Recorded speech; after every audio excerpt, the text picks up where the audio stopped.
If your VA claim was denied, the appealed path you choose next can either fix the problem or lock in another denial. And here's the issue. A lot of veterans pick an HLR when they actually need a supplemental claim or vice versa. In this video, I'm going to break down exactly when HLRs make sense, when supplemental claims win, and how to avoid choosing the wrong one. Because this one decision matters more than most veterans realize. So VA denial letters are confusing, but they can actually be your key to success, to figuring out what it is that you're missing to fix that problem and move forward to get a claim approved. Now, I can tell you from experience that it's probably going to just be easier to quit once you get that denial letter and just figure, hey, I gave it my best shot. But I have noticed in a lot of denial letters that I get that the VA is trying to tell me something. They're trying to tell me that I'm missing something. And if they don't, maybe it just wasn't the right, person reviewing it. But it is easier to quit. But if you just read it, you can figure out which one that will work for you or what you need to do to get things moving forward. And then, you see that there's three different options. There's the HLR, there's a supplemental, or there's the board. And it is difficult to know which one to pick. But I'm going to focus primarily in this video on just the HLR and the supplemental paths because those are the two paths that I use. And those are the ones that I have experience with. And I can tell you that both of them do work, but they do have different paths, or they both offer different paths to fix different types of problems.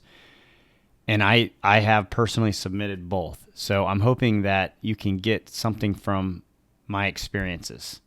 First, what is an HLR? It's a higher level review, and it basically is what it sounds like. Somebody, a more senior person, is going to review your claim to make sure that the person that did review it didn't make any mistakes. Now, I know that we get very passionate about things that we do, and VA claims are no different. So when we send it up and we get a denial, of course we think they did something wrong. And it's easy to just say, I want to appeal this with a higher level review. But I don't think that's the right answer. I don't think that's always the right answer. I think we need to review it and evaluate what the reviewer wrote in the decision letter to make sure that we're not missing something. Okay, because if we submit an HLR, we need to know that no new evidence is allowed to be submitted. We won't be able to add any evidence to that HLR. We know that it's simply going to be taken as it stands, and a senior rater is going to review it.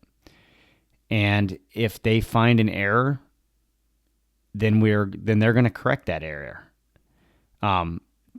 If you look at your decision letter, and this has happened to me and this has happened to friends, all of the evidence that we submitted may not have been reviewed. And so that's a really good opportune time to send an HLR up to the VA. Okay, so the HLR is to fix their mistakes. It's not to add evidence. So how do you know when the HLR is the right choice? Well, it's the right choice if the VA ignored or failed to review evidence, like I just mentioned. That's happened to me. It's happened to friends of mine where they simply didn't review it, or they didn't write it in the letter. And when that happens and they do review it, and they do see that it's in there, and they see that evidence, and you got to make sure that you did submit it, then that can be corrected as a mistake, and you can get your rating approved or your claim approved. It could be that they misapplied the law in an instance. That maybe they didn't realize that rhinitis was part of the PACT Act and that you qualified for the PACT Act. That would be a perfect example of when you should submit an HLR. If you submitted an HLR I'm sorry, if you submitted a claim for rhinitis and you had all the evidence in there that you needed to prove that you were part of the PACT Act and you were in the right locations at the right time frame, but you didn't get rhinitis approved, I would send a HLR if you had everything. And of course, I would talk to a VSO if I was unsure. But you send that in, and the VA will do an HLR. A senior rater will look at it. They'll see that you do qualify for the PACT Act. They'll see that you're in the right locations. They'll see that you have a current diagnosis for rhinitis, and then you'll get your claim approved. So it's very possible that the VA will make mistakes, and that's what an HLR is used for. So now let's talk about a supplemental claim. And supplemental claim for me, it's probably my most favorite because I mess up a lot, and the VA will help you by telling you like what you're missing, and then you get the opportunity to do a supplemental claim by adding new and relevant evidence. And by the way, like new and relevant evidence is going to be required for that supplemental claim. If you just submit a supplemental claim but you don't add anything, or you add something but it's not relevant, and believe me, I have done this, they will kick it back to you. It will be denied. So make sure that your evidence is relevant. What could be relevant evidence? It really can be anything. It could be medical evidence. It could be non-medical evidence. So it could be that, I don't know, that you have to write a personal statement. It could be that you have to get a nexus letter. Whatever it is, it's got to be relevant. It's got to be something that you're not duplicating from something you've already submitted, but something new. And what happens is the VA will reopen it, and they will review it. And it's almost like like in school when you would take a test, but then after you guys graded the test, the teacher told you what you got wrong, and you were able to go back and look at it, and then they gave you the same test again, like you were able to like retake the test and you got 100.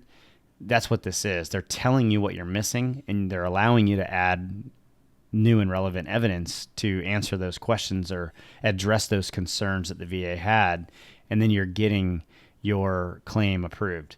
And so that's a supplemental. It's the most flexible appeal option because it allows you to add things. When I would do HLRs, I wanted to write in there what was wrong, but you can it kind of gives you like a few like not even a line, I think, but like a few words, and it's not what they're not giving you that option. I would just add that option, but I felt so out of control.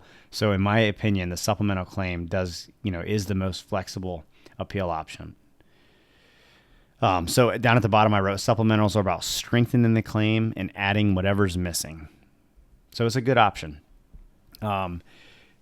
Supplemental is the right choice if you're missing evidence or you need to clarify or expand on something. If your denial letter mentions that you're missing information to prove service connection, then use a supplemental claim appeal to add this evidence. So some common appeal mistakes is filing a higher level review because you're pissed off that the VA denied you, and you're like, I'm just going to submit this for an HLR, but you really were missing evidence. They're just going to deny you again. Hoping that the VA figures out, your whatever it is that you're trying to get approved. Like that's probably not going to happen. You need to be able to, your claims need to be able to spell everything out so that they see it. And then of course, if you're appealing, but you're not fixing the reason for the denial, they're probably going to look at it and say, what's going on here? So make sure that you're not making that mistake. And then just also know too that and I guess this goes without saying, but if you do a higher level review, and then you get a denial, you can't just do another higher level review because they've already, denied it. There's not another senior level rater to look at. I mean, there probably is, but they're not going to do that. But you can reset it with a supplemental claim. So if you submit a higher level review and you're like, you know what, I probably shouldn't have done that. You watch this video, but you already did it. They deny it. Just do a supplemental, add the new and relevant evidence, and then if it comes back denied again, you can do another HLR. Just a real quick test to decide if you still have questions is, did the VA miss something? Like, did they not review all your evidence? Did they not apply the law appropriately? Did they, were they wrong? If so, send up a higher level review. But if your claim was missing evidence and you found that out because you read the denial letter, then do a supplemental review by adding new and relevant evidence to prove whatever it is or address whatever it is that the VA said was missing. Make sure, and this is important because, like I've said, I think twice already, it is easier just to either quit or just send in an HLR, or even send in a supplemental. I've sent in a supplemental and added evidence, and I've gotten it denied because I said it wasn't relevant. I don't think that's common. I think that's just me not thinking strong, not thinking right about it, and just kind of throwing things at it. But you don't want to do it. You want to fix the problem. You don't want to just knee-jerk reaction. Read that denial letter carefully, and then match whatever that denial is. Make sure your appeal addresses that issue or concern, and then do the right one, the supplemental or the HLR.